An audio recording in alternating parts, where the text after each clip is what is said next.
Pedro, apóstol de Jesucristo, a los expatriados de la dispersión en el... Perdón. Esa es la primera. ¿Qué versión tenía, no? Muy bien, ahí está. Simón Pedro, ahí está. Y es interesante, ¿no?, que se llame aquí Simón Pedro, los dos nombres. Uno el que tenía antes de conocer a Cristo y el otro el que le puso Cristo. Simón Pedro, siervo y apóstol de Jesucristo, a los que habéis alcanzado por la justicia de nuestro Dios y Salvador Jesucristo, una fe igualmente preciosa que la nuestra. Gracia y paz os sean multiplicadas en el conocimiento de Dios y de nuestro Señor Jesucristo. Muy bien, vamos a orar pidiendo que el Señor guíe la reunión.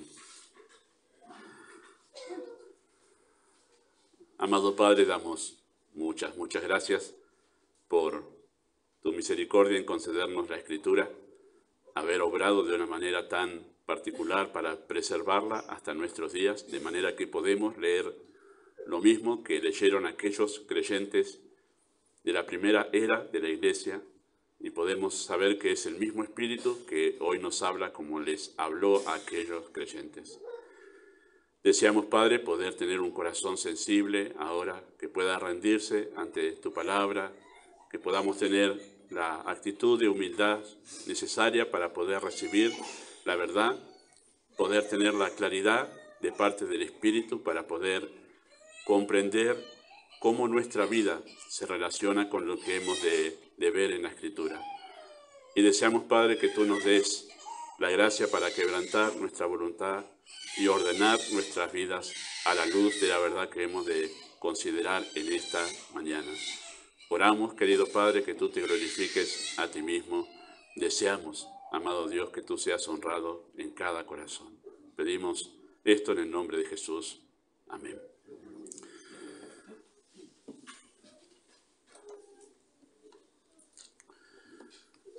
Según el uso habitual, ¿sí?, el uso habitual de la época, al escribir una carta, el uso habitual era comenzar con un saludo, como tenemos nosotros las cartas aquí en el Nuevo Testamento, ¿sí?, en el cual, en ese saludo, el escritor se presentaba, ¿sí?, se presentaba a sí mismo, también describía a los destinatarios, y estos, los destinatarios, eran identificados en esa descripción por su localía, si se trataba de una iglesia, ¿sí?, como tenemos cartas nosotros, la carta apóstol Pablo escribe a la iglesia en Corinto, Pablo, Silvano y Timoteo escriben a la iglesia en Tesalónica. Bueno, se los identificaba de esa manera, por el lugar donde ellos se congregaban, si se trataba de una iglesia, pero se los identificaba también por nombre si se trataba de un individuo. Cuando escribían la carta, en los saludos iniciales, se ponía, como por ejemplo la carta a Timoteo, Pablo a Timoteo, amado hijo en la fe,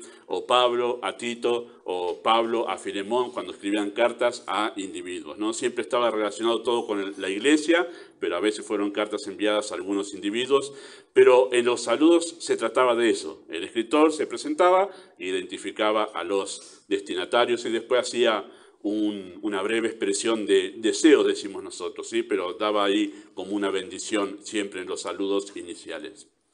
Pero en este caso, en el caso de esta carta, de esta segunda carta de Pedro, Pedro describe de una manera particular a los destinatarios. Él se dirige a ellos de esta manera. Dice: los que habéis alcanzado por la justicia de nuestro Dios y Salvador Jesucristo una fe igualmente preciosa que la nuestra. No pone el nombre de ellos, no pone la localía de ellos. Nosotros sabemos ya, por lo que vimos la semana pasada, que en 3.1 nos ayuda a entender que en realidad eran las mismas iglesias a las que él le había escrito la primera carta. Así que sabemos quiénes eran, pero en los saludos no los menciona así, sino los identifica como aquellos que han alcanzado por la justicia de nuestro Dios y Salvador Jesucristo una fe igualmente preciosa que la nuestra. Algunos dicen, bueno, Pedro hizo estos saludos para decir que esta carta no estaba dirigida a ninguna iglesia en particular, sino que es una iglesia universal, dirigida a todos los creyentes en todos los lugares. Sabemos que no es así por 3.1. Sabemos que en 3.1 le dice, esta es la segunda carta que les escribo, habla de un grupo específico. Obviamente que la escritura es aplicada universalmente a todos los creyentes en todas las épocas y en todos los lugares. Pero aquí Pedro hace esta descripción de esos destinatarios de una manera particular. La frase que Pedro utiliza aquí, esa que acabamos de leer, fue elegida a propósito. Fue elegida a propósito para esta carta, para poner el foco en el tema fundamental de esta carta. ¿Cuál es el tema fundamental de esta carta? La fe. La fe. Ese es el tema fundamental de esta carta. Y de esta manera, al poner el foco en la fe, porque habla de la preciosa fe que es igual que la nuestra. Ustedes recibieron una fe preciosa igual que nosotros, dice el apóstol Pedro, hablando a los creyentes allí, ¿no? De esta manera, él traza un paralelo con el inicio de la primera carta. Cuando comenzó Primera de Pedro, en el capítulo 1, Pedro también pone el foco allí. El foco de atención en la fe. Noten Primera de Pedro, los que tienen su Biblia pueden buscar el texto. Primera de Pedro, capítulo 1, versículos 5 al 9. Los que no tienen sus Biblias, el texto aparece siempre aquí en la proyección, ¿sí? Pero como está cerquita, los que la tienen lo pueden buscar allí. Primera de Pedro, capítulo 1, versículo 5, dice así de esta manera. Dice, sois guardados por el poder de Dios mediante la fe. Y ahí hace un acento en la fe. Para alcanzar la salvación que está preparada para ser manifestada en el tiempo postrero, en lo cual vosotros os alegráis, aunque ahora por un poco de tiempo, si es necesario, tengáis que ser afligidos en diversas pruebas, para que sometida a prueba vuestra fe, una vez más el foco en la prueba, sometida a prueba vuestra fe, mucho más preciosa que el oro, el cual, aunque perecedero, se prueba con fuego, sea hallada en alabanza. ¿Qué cosa? La fe sea hallada en alabanza, gloria y honra cuando sea manifestado Jesucristo. A quien amáis sin haberle visto, en quien creyendo, aunque ahora no lo veáis, os alegréis con gozo inefable y glorioso, obteniendo, ¿qué cosa? El fin de vuestra fe. Una vez más, 3 veces habla acerca de la fe. ¿Y el fin de la fe cuál es? Que es la salvación de vuestras almas. Así que cuando empezó la primera carta, puso el foco en la fe. Y ahora al comenzar la segunda carta, vuelve a poner el foco en la fe. Así que en la primera carta, Pedro hizo un énfasis en la fe que atraviesa el fuego de la prueba, siendo esta fe poderosa para preservar al creyente y mantenerlo siempre salvo, muy a pesar de la aflicción. Esa es la idea con la cual comienza la primera carta a Pedro, ¿no? Por eso algunos titulan la primera carta una fe probada. Esa es la idea o el enfoque que le da la fe en la primera carta a Pedro. Pero en esta segunda carta, vuelve a poner el foco sobre la fe, pero en esta ocasión para hablar de una fe que crece. Ese es el enfoque que le da aquí Pedro a la fe, una fe que crece.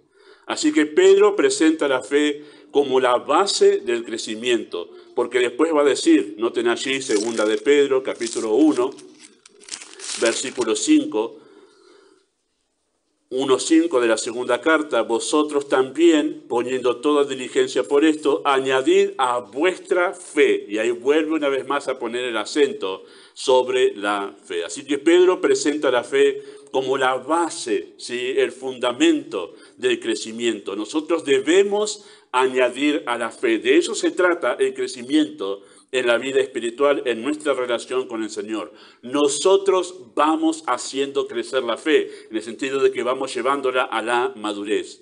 ¿Por qué? ¿Por qué la fe es la base justamente del crecimiento? Bueno, porque la fe, queridos hermanos, en el contexto teológico de la Biblia es mucho más que una seguridad o convicción. ¿Sí? Nosotros vamos a Hebreos capítulo 11 y leemos que la fe es la certeza de lo que se espera, es la convicción de lo que no se ve. Y está muy bien esa definición acerca de la fe, pero no es todo.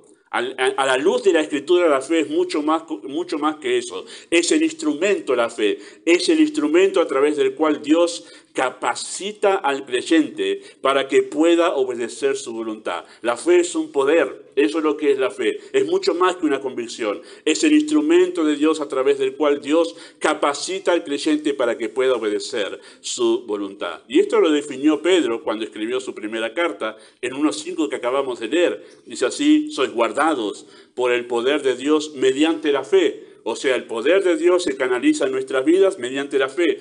Ese es el instrumento que Dios ha depositado en nosotros para que su poder se manifieste en nuestras vidas, para alcanzar la salvación que está preparada para ser manifestada en el tiempo postrero, 1 de Pedro 1:5. Ser guardados, lo que dice 1:5 de la primera carta, ser guardados por el poder de Dios mediante la fe, ¿sí? Significa que podemos permanecer siendo creyentes, podemos permanecer siendo creyentes hasta el día en que lleguemos a la presencia de Dios gracias a su poder que actúa en nosotros por medio de la fe. ¿Sí? Así que es mucho más que tener la certeza de algo, que tener la esperanza de algo. Es tener poder, es tener capacidad para poder permanecer creyentes, fieles al Señor, siguiendo al Señor, hasta el día en que seamos recibidos en gloria. Entonces la fe actúa en nuestra voluntad, no solo para que queramos, sino también para que podamos obedecer a Dios. La obediencia, queridos hermanos, entonces es la manifestación visible de esa fe que es invisible.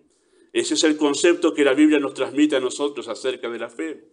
La medida de nuestra fe es directamente proporcional a la medida de nuestra obediencia. A la luz de este concepto, la medida de nuestra fe es directamente proporcional a la medida de nuestra obediencia. Por si alguno quiere saber qué madurez tiene mi fe, cuánta fe tengo yo. Bueno, en verdad, cuán madura es mi fe sería la idea. Bueno, mire su obediencia al Señor. Esa es la manera de medir la madurez y el crecimiento de nuestra fe. Bueno, la fe, queridos hermanos, no es el medio para doblegar la voluntad de Dios a nuestros deseos, como algunos piensan, ¿no? O yo tengo tanta fe que voy a hacer que Dios haga aquello que ni siquiera tenía en sus planes. Bueno, no es eso. La fe no es para doblegar la voluntad de Dios a nuestros deseos, sino es un poderoso instrumento de Dios que doblega nuestra voluntad en obediencia a la de Dios. Ahí se manifiesta el poder de la fe, en la capacidad que tiene ese instrumento de parte de Dios para doblegar la voluntad de una persona, para que obedezca aquello que sin fe le es imposible hacer. ¡Wow! ¡Qué poder el de la fe!, ¿verdad? ¡Qué poder el de la fe! Que hace que personas que odiaban a Dios ahora lo amen, que hace que personas que rechazaban a Dios ahora lo busquen, que hace que personas que antes le daban la espalda a Dios ahora corran y se postren de rodillas ante Él. Ese es el poder de la fe, ese es el poder de la fe. Por esto, queridos hermanos, Pedro presenta la fe como el fundamento del crecimiento en la vida espiritual, porque sin ella, sin esa fe, es imposible obedecer a Dios en la manera en que la Biblia lo plantea. Sin esa fe es imposible obedecer a Dios en la manera en que la Biblia lo plantea. Necesitamos entonces tener esta fe de la que Pedro habla aquí en este primer versículo. Necesitamos tener esta fe para poder añadir sobre ella virtud, conocimiento, dominio propio, paciencia, piedad, afecto fraternal y amor. Porque si no está, aquí vamos a añadir.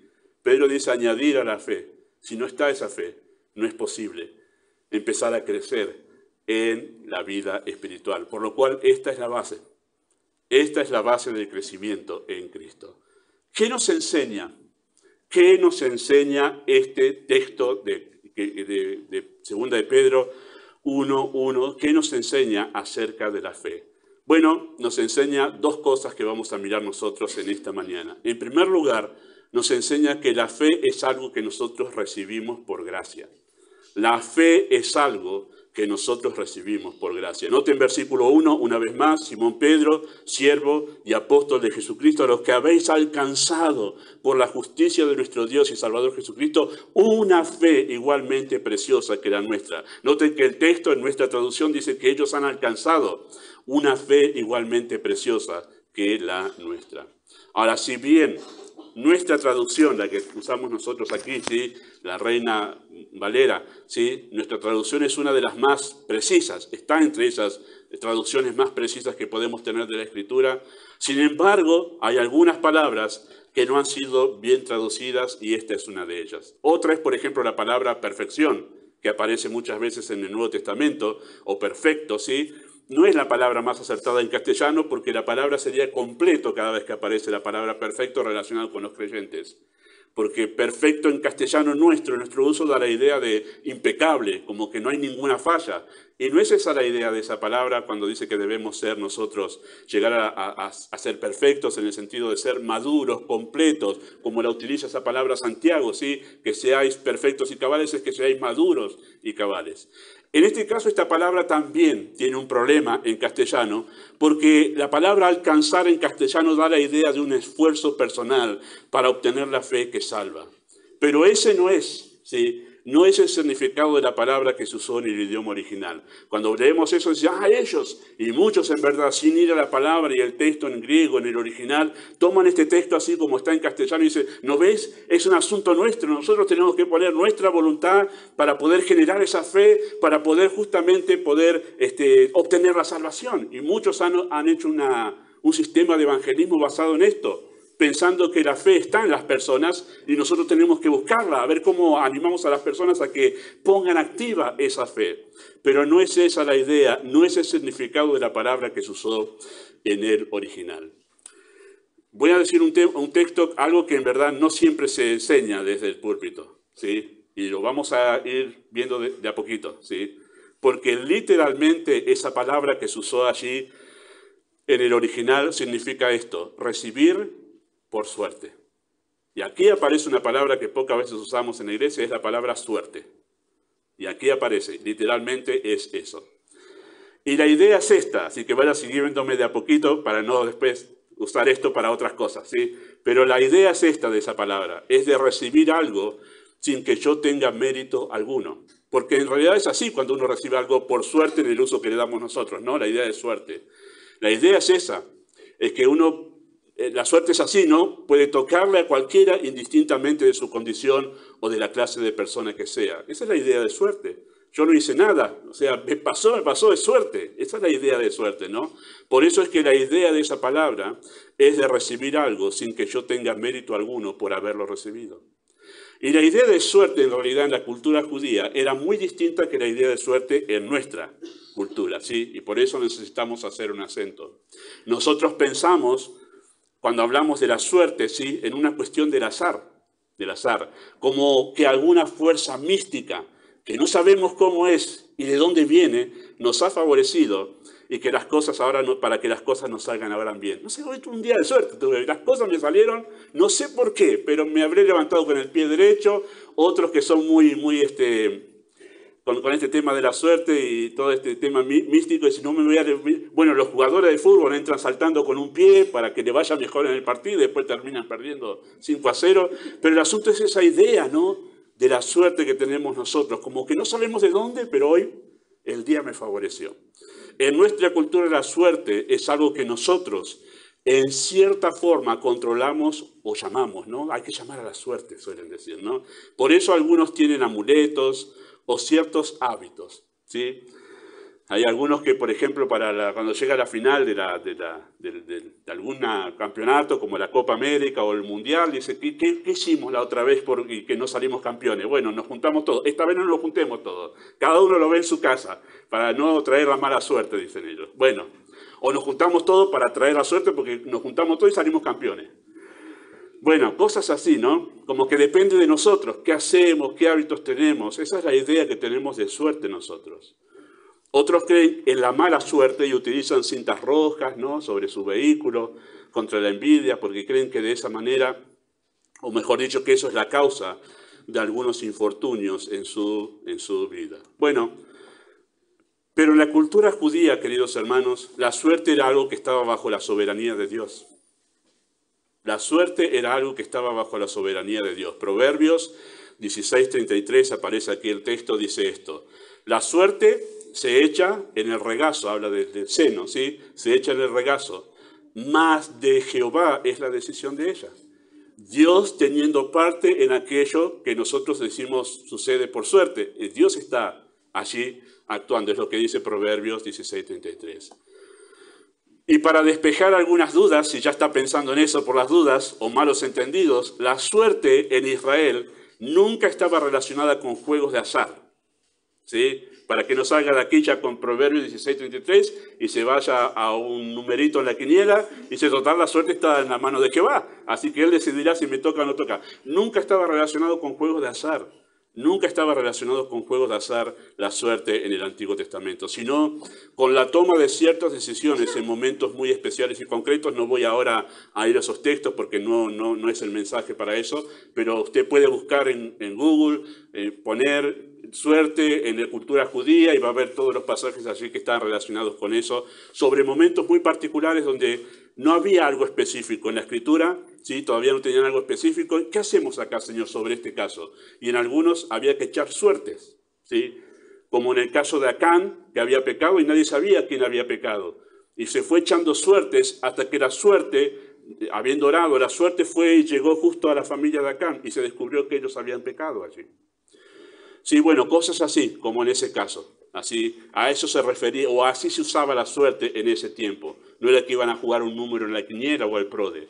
Por ejemplo, se usó esta palabra que está aquí en Lucas, ¿sí? Perdón, en Pedro, se usó en Lucas 1:9, esa palabra, diciendo esto, que conforme a la costumbre le tocó en suerte ofrecer el incienso. Ese texto habla acerca del padre de Juan el Bautista, que era sacerdote, y le tocó en suerte ofrecer justamente el incienso ese día. ¿Cuál día? El día que iba a venir el ángel del Señor a anunciarle que su esposa, que era estéril, iba a tener un bebé. Interesante, ¿no? La suerte se utilizaba también para determinar quiénes iban a ofrecer el servicio a Dios cada día en el templo. O sea, se oraba, los sacerdotes oraban, echaban suerte y repartían la suerte.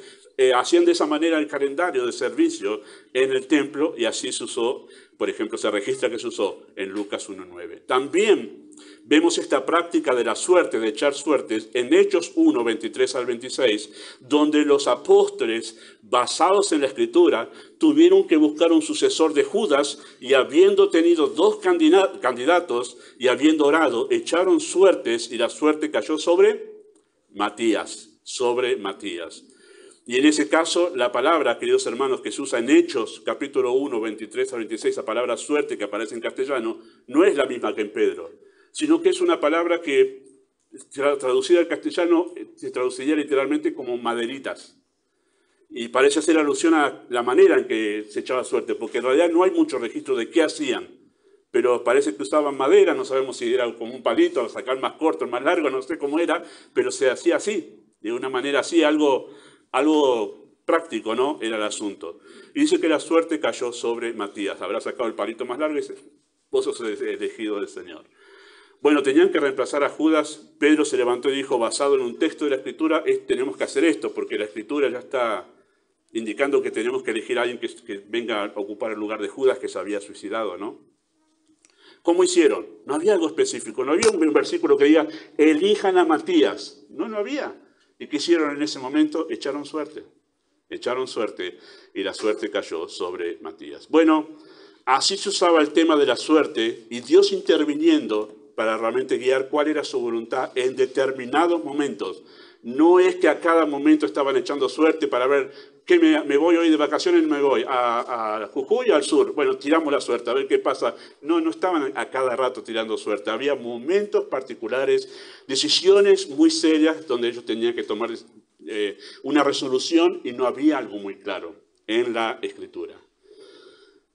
La idea, queridos hermanos, que conlleva entonces esta palabra que usa Pedro aquí, ¿sí? De suerte, ¿sí? Recibir por suerte, es la de recibir la fe por la soberana voluntad de Dios. ¿Por qué? Porque cuando uno echaba suerte era porque no sabía qué decidir. Señor, queda a tu soberana decisión acerca de esto. Esa es la idea. No sabemos qué decidir. Tú eres el que decides sobre este asunto que para nosotros es tan difícil. Bueno, esta es la idea.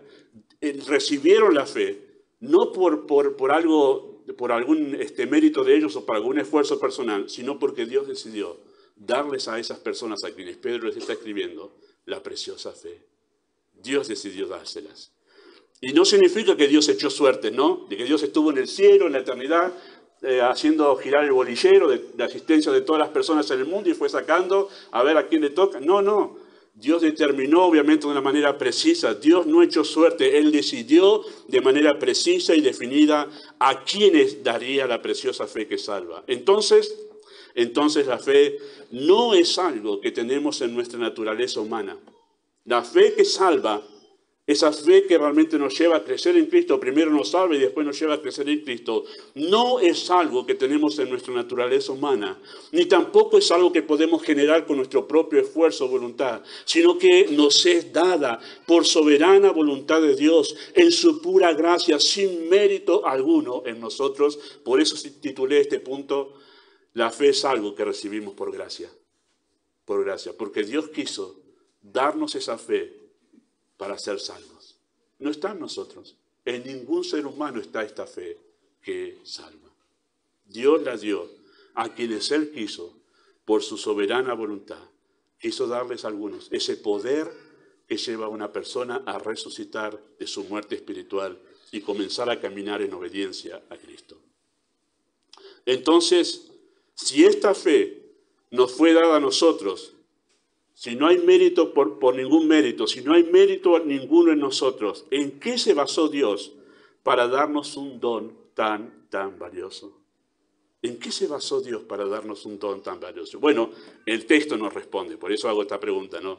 El texto nos responde a nosotros. Noten lo que dice el texto: Simón Pedro, siervo y apóstol de Jesucristo, a los que habéis alcanzado por la justicia de nuestro Dios y Salvador Jesucristo una fe igualmente preciosa que la nuestra. ¿En qué se basó? En la justicia de Cristo. Se basó en la justicia de Cristo para darnos y concedernos esa fe. Por eso, en segundo lugar, nuestro segundo punto responde a esto diciendo que la fe es algo que nosotros recibimos por la justicia de Cristo. Eso es la fe, según lo que Pedro dice aquí. La expresión esa que tenemos en ese texto, se pueden hacer hasta 10 y más mensajes solo con esa expresión de Pedro, ¿sí? Pero hoy voy a hacer solamente un punto nomás. No es la intención hacer solo un tema de esto. Pero esa expresión justicia de Cristo es la verdad teológica más importante de la Biblia. Más importante de la Biblia. Y refiere esa expresión, la justicia de nuestro Dios y Salvador Jesucristo, ¿no? La justicia de Cristo refiere a la obra de Cristo en la cruz.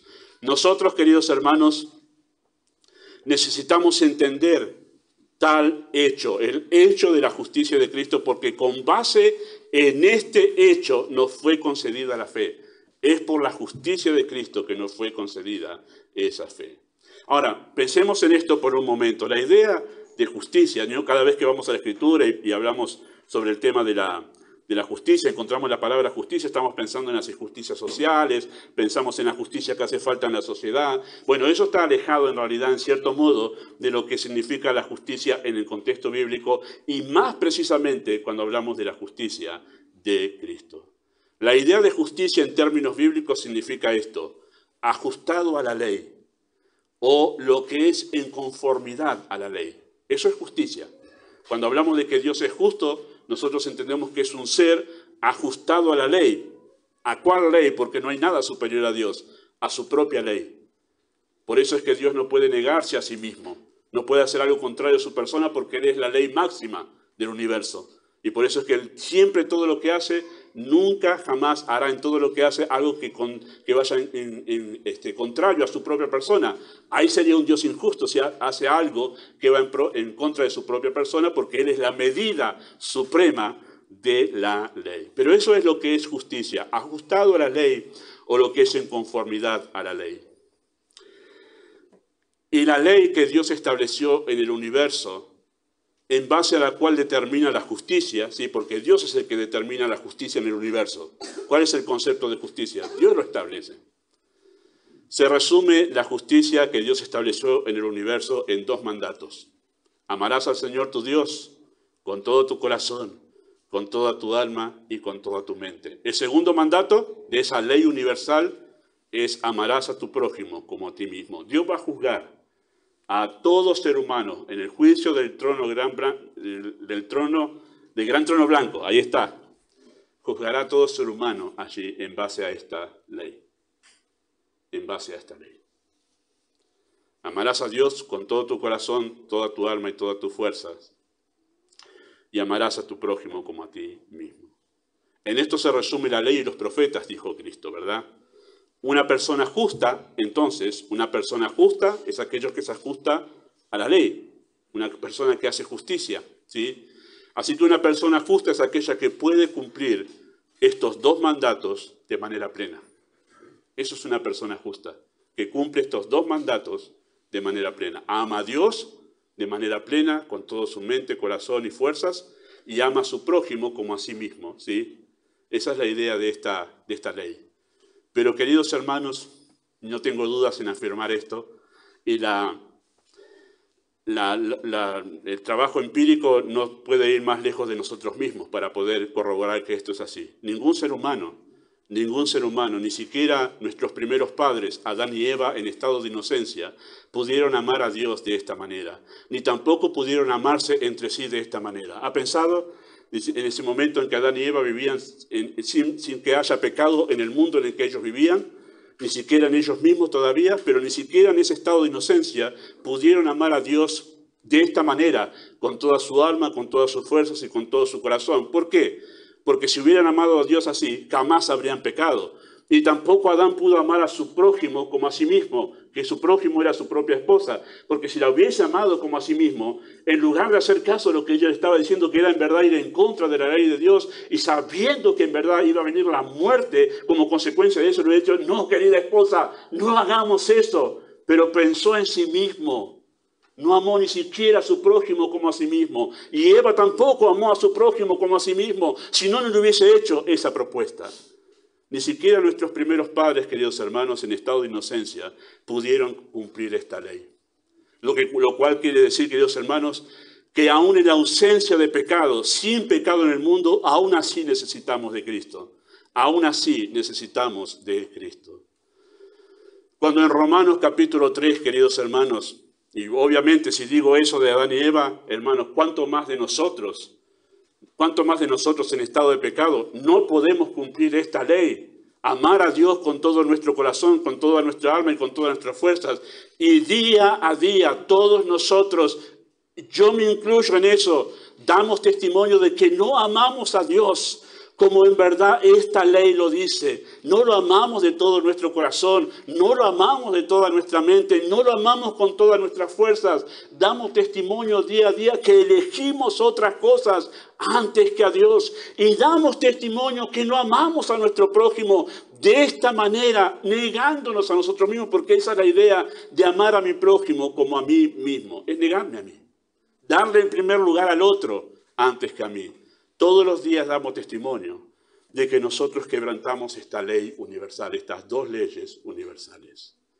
Por eso cuando en Romanos capítulo 3, versículo 10 dice que no hay justo ni aún uno, se refiere a esta ley suprema establecida por Dios, por el Dios perfectamente justo.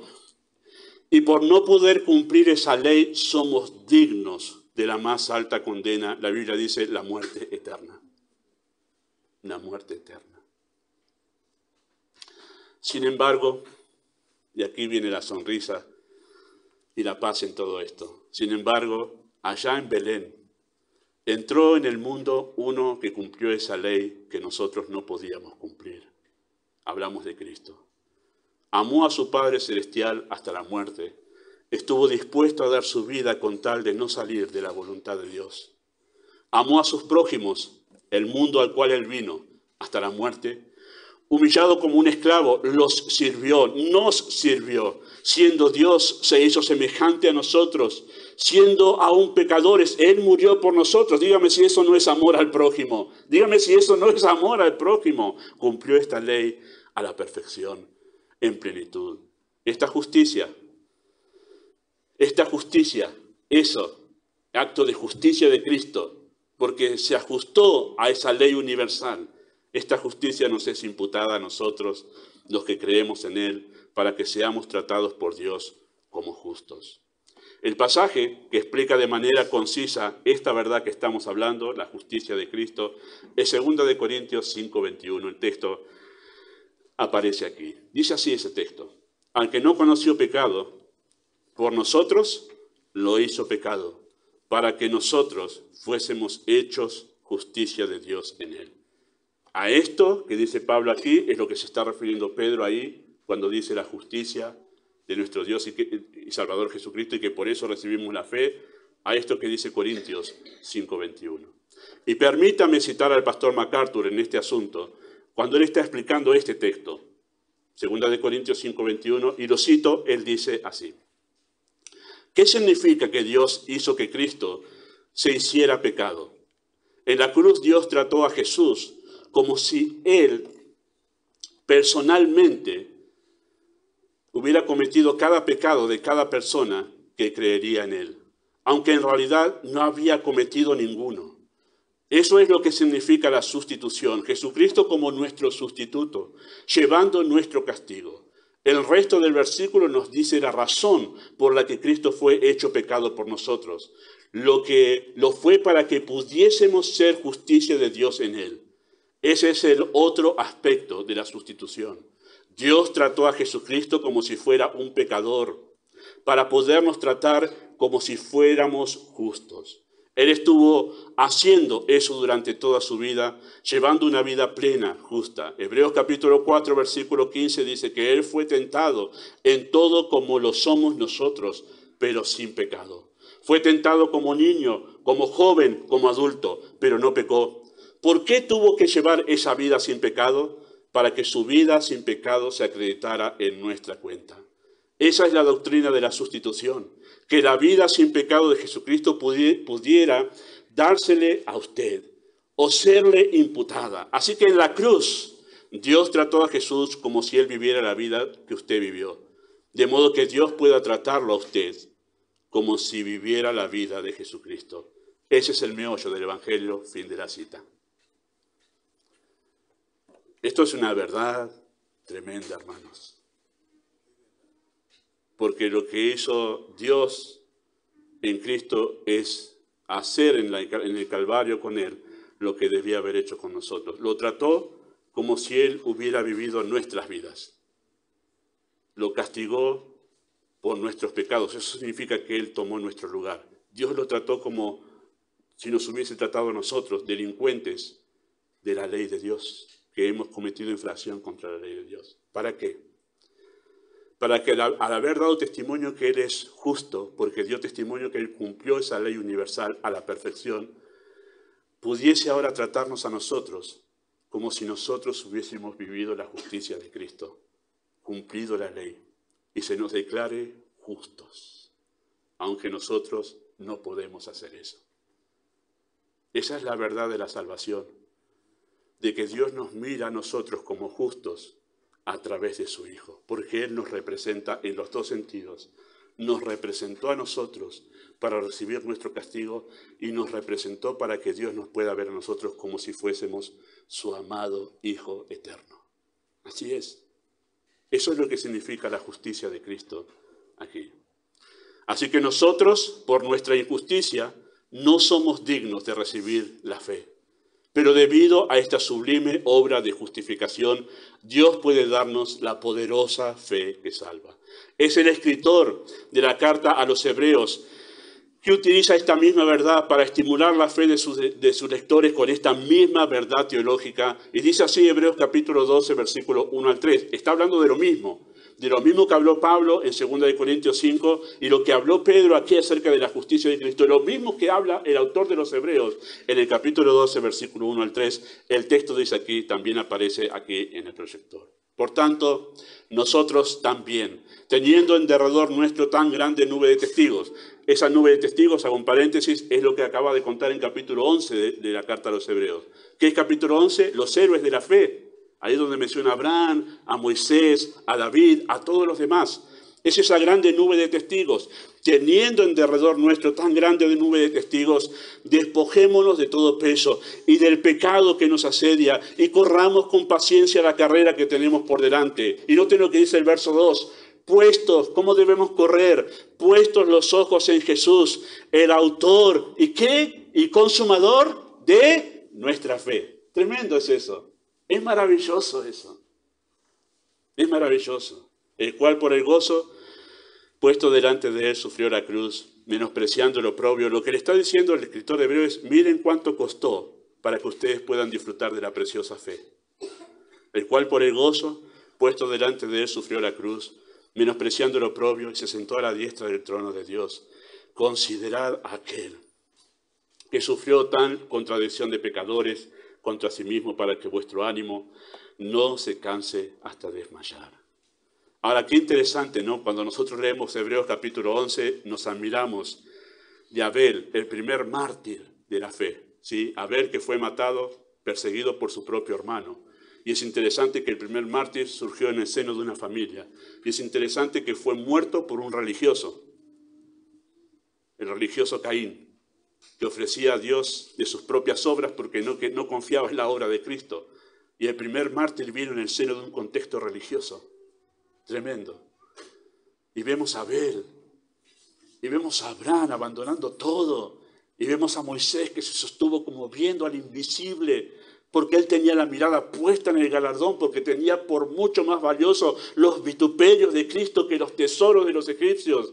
Y vemos, dice que el autor dice, no me alcanza el tiempo para contar de el gran número de héroes de la fe, que por fe taparon bocas de leones, apagaron fuegos impetuosos. Y otros eligieron experimentar vituperios y muerte, recibiendo a sus seres queridos en resurrección. Tremendo. Sin embargo, el escritor acaba de dar sin embargo, a pesar de haber dado, una larga lista de héroes de la fe, no dice que debemos poner la vista en ellos. ¿Ha notado eso? Para alentarlos, dice, bueno, miren a Abraham, miren a... No les dice que pongan la vista en ellos. ¿En quién deben poner la vista? Bueno, sin duda alguna debemos poner en el autor y consumador de la fe. Está bien, yo les conté todo esto para que ustedes vean cuál es cómo se mueve la fe en la vida práctica. Por eso les contó de los héroes de la fe, porque así se vive la fe en la vida práctica. Pero no les conté para que pongan la vista en ellos, sino que pongan la vista en el autor y el consumador de la fe. Hay todo un hilo de pensamiento que va tejiendo allí. Porque si no hubiese sido por su sacrificio en la cruz, ninguno de esos de los cuales le acabo de contar, ninguno de ellos hubiese podido hacer semejante proezas mediante la fe. A Él debemos mirar, porque para que nuestra fe tenga el estímulo correcto, considerad a aquel que pagó tan alto precio por la preciosa fe. Esta es la idea de Pedro, esta es la idea de Pedro cuando él dice, tenemos esa preciosa fe por la justicia de nuestro Dios y Salvador Jesucristo. Si para crecer necesitamos, queridos hermanos, añadir a la fe, entonces necesitamos tener un concepto correcto de cómo y por qué tenemos esa fe. Noten que Pedro dice hay que añadir a la fe. Bien, muy bien. Pero esa fe no es nuestra, nos fue dada. ¿Quién me la dio? Dios en su soberana voluntad. ¿Por qué me la dio? Porque alguien pagó un alto precio para que yo pueda tener esa fe. Eso es lo que Pedro está haciendo acá al decir esa tan breve frase, pero tan llena de contenido. Ustedes tienen algo muy valioso y ustedes deberían dedicarse con gran empeño, es lo que va a decir después, poniendo toda diligencia, a crecer en eso por el alto costo que pagó el Hijo de Dios para que ustedes tengan fe. Tremendo, ¿no? Tremendo lo que dice el texto. Así que la única manera en que podemos tener un estímulo para añadir a la fe es teniendo un alto valor de ella. Y la única manera de llegar a ver un alto valor, a ver la fe como algo de alto valor, es mirando el alto costo que se pagó para que pudiésemos poseerla. Miren al autor de la fe, es lo que dice Pedro. Miren al Cristo sufriente, pagando un alto costo para que ustedes, por pura gracia, tengan la preciosa fe. Entonces, la base, queridos hermanos, del crecimiento en la fe que viene de Dios no es posible. La base del crecimiento es la fe que viene de Dios. Esa es la base del crecimiento que nosotros vamos a ver en esta carta. Cuando empecemos a ver la exigencia que pone Pedro aquí para crecer en la fe, debemos primero mirar cuál es la base, porque si no es imposible, es difícil, hasta chocante e irritante todo lo que va a decir. Es muy desafiante y solamente aquellos que tienen la verdadera fe que viene de Dios, ganada en la obra del Calvario, solamente es la base para poder vivir en la manera en que Pedro lo plantea aquí.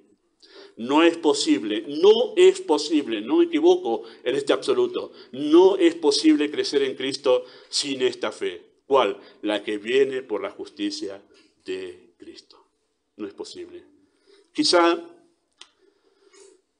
tú eres esa persona que hasta ahora rehusas el compromiso con el Señor y tranquilizas tu conciencia en diferentes situaciones que, según tu razonamiento, justifican tu falta de crecimiento, pero quizá, y subrayo ahí, quizá no sabes que en realidad lo que te falta es la fe que viene de Dios.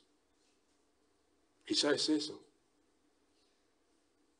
Quizá tú eres esa persona que está en la iglesia por muchos años, décadas, y no has crecido, y te remites a los problemas en la iglesia para tu falta de crecimiento, a la falta en los pastores, a tu situación individual, económica, familiar, lo que sea, pero quizá, y acentúo, quizá lo que te hace falta en realidad es la fe que viene de Dios. Y por eso no creces, porque no tienes esa fe, porque no eres salvo, no has venido a Cristo, no has venido a Cristo. Quizá tú eres un creyente apartado, apagado en tu fe. Muy probablemente has dejado de mirar a Cristo y por eso ya no te preocupas por crecer en tu fe. La gran apatía de los creyentes de esta generación que no se preocupan por crecer han dejado de mirar a Cristo. Han dejado de mirar a Cristo. Por eso crecer en la fe no les resulta nada atractivo, nada valioso. Pedro dice la preciosa. La palabra preciosa ahí tiene que ver con un tema de dinero, monetario, de metales. Valiosa sería la palabra mejor allí traducida. La valiosa fe. ¿Qué le da valor a esa fe? La obra de Cristo. La obra de Cristo le da valor a esa fe. Tuvo que dar su vida para que yo pueda tenerla. A mí me es concedida en gracia. Yo no pago nada por esa fe. Pero a Cristo le costó su vida. Imagine que a usted le regalan algo y para que usted disfrute de eso alguien tuvo que morir. ¿Cómo lo tendría? Y usted lo tendría re cuidado seguramente, ¿no? No me lo toques, alguien murió para que yo tenga eso. Su casa, un auto, algo, lo que sea que tú tengas, no. Son como esas cosas, ¿no? Que tienen un valor sentimental, solemos decir en casa ahí. No, los chicos, no se acerquen a eso. Lo cuidamos.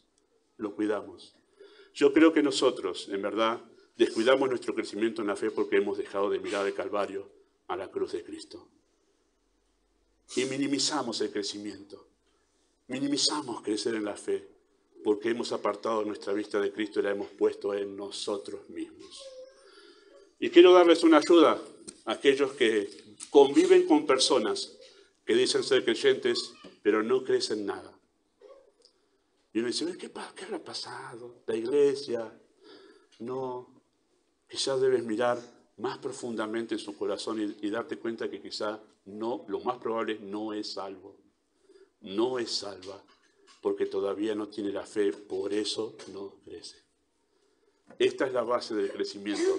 Todo lo que vamos a decir después de esto no tiene ningún sentido si tú no tienes la fe que viene de Dios. No es la fe que viene del ser humano. Hay una fe natural, pero esa fe natural solo crea religiosos, con una apariencia externa. La fe que viene de arriba cambia el corazón y ríos de agua de vida que corren hacia Dios emanan día a día de ese corazón. ¿Tienes fe? Bueno, Santiago dice que los demonios tienen fe, pero eso es una fe intelectual nada más. Tienes la fe que te lleva a de todo corazón querer amar a Dios. Amado Dios, oramos en el nombre de Cristo en esta mañana. Solo tú puedes, con tu poder soberano, hablar a lo más íntimo del corazón, incluso hablar más de lo que hemos dicho en esta mañana y confrontar a cada uno con la necesidad que tú conoces y solo tú conoces. Las razones por las cuales los creyentes no se esmeran por crecer y las razones por las cuales aquellos que están confundidos aún todavía no han visto a Cristo. Oh, saca las vendas de los ojos, que puedan mirar a aquel que puede darles una fe una preciosa fe, mucho más preciosa y valiosa que el oro. Pedimos tu bendición en nombre de Jesús.